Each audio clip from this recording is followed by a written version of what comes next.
So my name is Leandro de Magalhaes. I'm at the University of Bristol. Paper is called Transfer Progressivity and Aggregate Demand. So usually this presentation is two equations, two graphs, and a macroeconomic model. Today you're going to get two equations, two graphs, and some hand waving. So it's a big question. So the motivation is we are trying to say what explains differences per capita across countries. And you can think DFP, human capital, institutions. We're going to say transfer progressivity, not tax, transfer progressivity, because you're going to include everything. There are transfers through social norms, gifts, anything. So that's the main. The quantitative macro model at the end gives us a number. And you can think of, if you move from the progressivity we have now in the poorest countries, calibrated, and we change to an optimal progressivity, you could increase GDP per capita by 56% on the latest calibration numbers. So I'm not selling the numbers yet. But it's a big number. That's what we are interested in. Okay, so I'll show you the two, we're going to get to the two figures with the two main points, empirical points, and that's going to be the presentation today. So here, what we can see is from a previous paper of ours, the JD 2018, where all we did was organize cross-country household survey data for Malawi, Tanzania, and Uganda for macroeconomists. So that's the paper. We just reorganize the data, make tables, mobility matrices, life cycle profiles, inequality tables, like macroeconomists like when they do big heterogeneous agents model for macro. But this came out, and that created almost a generation, an agenda. In red, you have the income inequality for rural Malawi in the LSMS size of 2010, and in the variance of log, 0.98, is the same income inequality as the US. And then, but the wealth inequality in rural Malawi is basically inexistent compared to the US. And the consumption inequality in Malawi is like half of the consumption inequality in the US. So you have an economic system that generates a lot of income inequality in Malawi. You can't accumulate assets, but then the consumption distribution is tight. So without buffer stocks, probably without savings mechanisms, they're able to keep consumption tight, given the income is widespread. So there must be a lot of transfers happening, a lot. And that generated this paper and the agenda. So this paper is one household survey data. We have also a survey in a village in Malawi that we've been doing for 5 years now.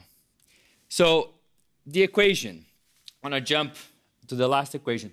This is a Townsend test of insurance. So the first thing I'm going to try to convince you is there's a lot of insurance in the poorest countries, a lot. More than in rich countries, according to this measure. So this is a Townsend measure of risk sharing, and is delta, the change in your household consumption, regressed on the change on your household income. So if it's 1, if this phi is 1, you are hand to mouth. Income goes up, consumption goes up. Income goes down, consumption goes down. If phi is 0, you're close to, I can't reject full risk sharing.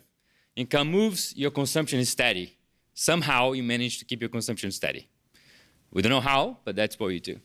So we're going to run that for a lot of countries. I think it's 32. I just need good consumption data and good income data. And then I can run this. So I can do it for a lot of countries. For the next one, I'm going to have to do for less. And that's the kind of countries we have. LSMS size, Ethiopia, Uganda, Tanzania, Malawi. Middle-income countries, China, Indonesia, India, Mexico. And rich countries, we have European countries and a PSID for the US.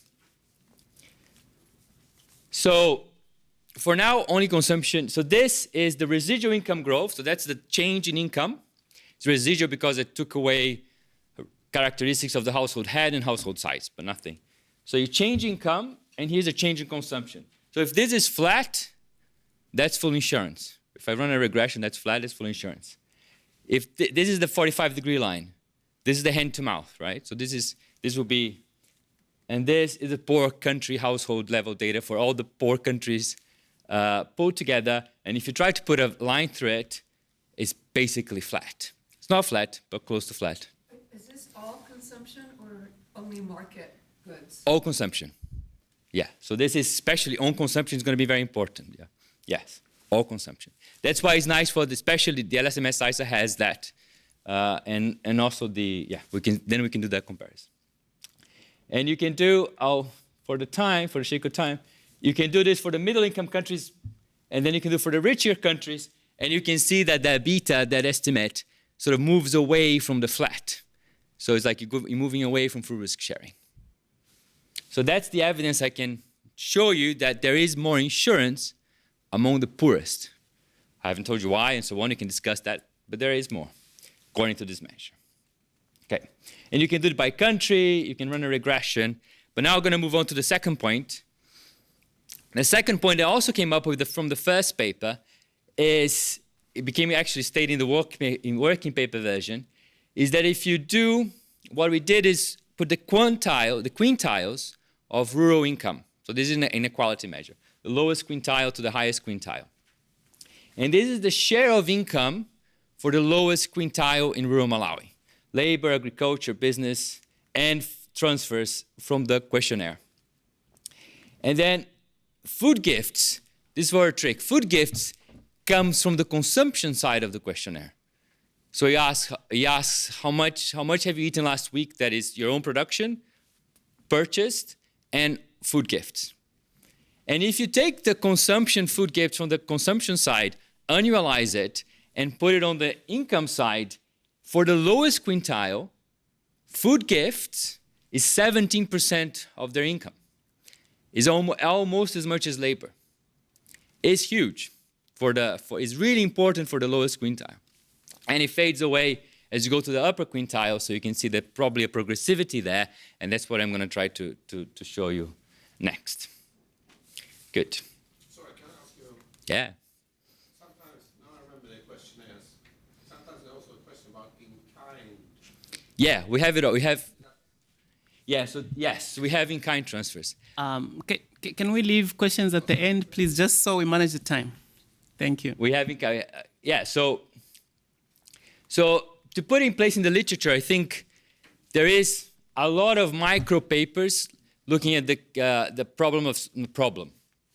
The social tax, like there's a social norm that makes you contribute, especially to your villagers and your kin. And I think we're trying to make a macro point about this micro literature. That's the context where this paper is in the literature. We also interview village heads in the same area, and now it's becoming a different paper. But the last line is the one that I think is the clearest, is we ask them, do you ask within a village, do you ask families to help each other? Yes, we do, the village head says. Do you tell them the amount? No. Can they refuse to help? No, they can't refuse to help. So there's a sense in which the social norms in rural Africa, and maybe even more, expect a certain level of transfers. And so what I'm going to do now, I'm going to go back to the surveys, and anything that looks like a transfer is going to go into a pretend tax and transfer system, including the formal stuff. And then I'm going to estimate this equation. This is the second equation, which is, this is from the macro literature. It's a way to think of progressivity as elasticity. You have post-income, pre-income, so post after transfers and tax, pre, and you regress that on a constant and pre-income, so before tax and transfers, and this phi is the progressivity. So how much your pre and post change as you change pre-income is kind of an elasticity. So that's the phi. Phi high, you have high progressivity. Phi low, you have low progressivity. And again, we include everything.